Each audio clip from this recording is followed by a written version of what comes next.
Good afternoon, I'm Michael Mason, and I was the reporter for Group 2 for the Rankin Cycle Experiment, which we conducted the week before spring break.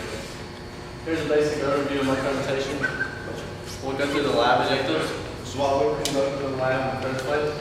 Then we'll go through the apparatus and how does it vary from ideal. Then we'll go through the equation with the data collected and how to produce our results. And we'll talk about some of the calculations, and then we'll talk about the results and what they mean, and we'll follow up with a brief conclusion. All right, here are our lab objectives. The first one is to calculate the mass flow rate of the system, then the pump work input to the system, the boiler heat input to the system, the condenser heat removed from the system, the turbine work produced by the system, the turbine efficiency, and the cycle efficiency, and we calculate the ideal and actual cycle efficiency. All right, here's the ideal Rankin cycle. I'm just going to briefly describe the process and then go mainly through the results. 1 to 2 was through the isotropic pump. There's 4 main components: the pump, the boiler, the turbine, and the condenser. 1 to 2, the pump is isentropic in the ideal situation. 2 to 3 is the boiler. It's constant pressure heat addition. And 3 to 4 is isentropic again. However, you'll see on my TS diagram later, it really is not. And then 4 to 1 is constant pressure heat rejection as it goes back to the liquid phase and starts over. This is our apparatus. You can see it is very elaborate compared to ideal. However, the 4 main components are still there: the pump, the boiler, the turbine, and the condenser.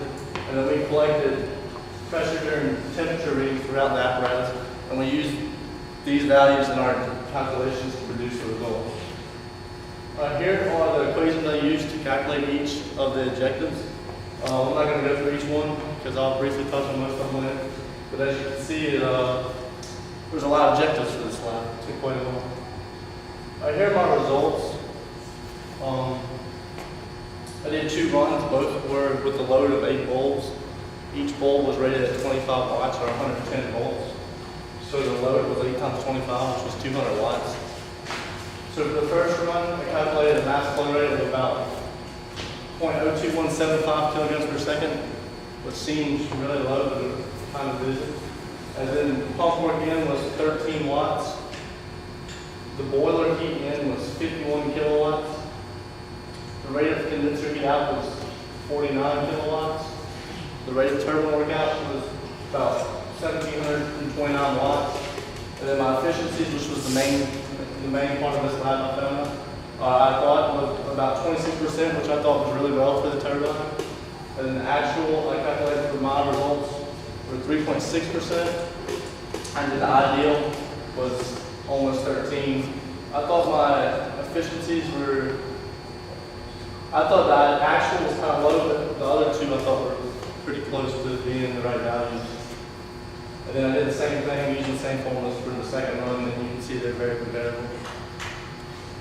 Here's my uncertainty analysis. These were given to us in the manual. Uncertainty of the temperature readings is plus or minus 4 degrees. Uncertainty of the pressure readings had the resolution error, and then the plus or 5% of the measured value. Then we had the uncertainty of the mass flow was plus or minus 10% of the measured value.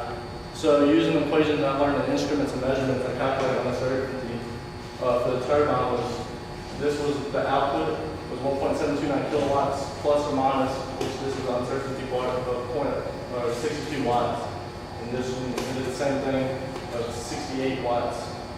I did the 1/2 the resolution, which was on the gauges, squared, square root, squared plus the plus or minus 4 degrees plus or minus 0.5, and it came out overall its total cycle around 11.87%. That sounded kind of confusing, but I'll touch on it in the appendix if you have any questions. Here's my power analysis. Once again, we had a load of 200 watts for both of my runs. So these values were read on the voltmeter. 112 volts or 381 watts is what the generator was outputting. And then the turbine was outputting, once again, 1.7 kilowatts. So I calculated 2 efficiencies here. The electrical turbine efficiency, I divided the 200 watt load to the turbine, 729, came out around 11.5%. And then I did the same thing. I did the same thing for this one. But then electrical, the generator, I did 200 watts, kind of a 381, and it came out right over 50%. Here's the ideal TS diagram. We've been through this many times. 1 and 2 goes up at the temperature increase, let's go through the pump. 2 to 3, temperature increase, and entropy increase through the boiler. 3 to 4, as you can see, it's almost isentropic. It says ideal, but it still looks like it increases a little bit. 4 to 1, it starts the cycle. This is my TS plot. I applied the temperature entropy at the 6 points. These 2 points aren't really needed because it's just the cooling water entering and exiting the condenser. In my summary, brief major points. We need high quality steam, otherwise the components will corrode, and then to improve efficiency, we can have a regenerative cycle.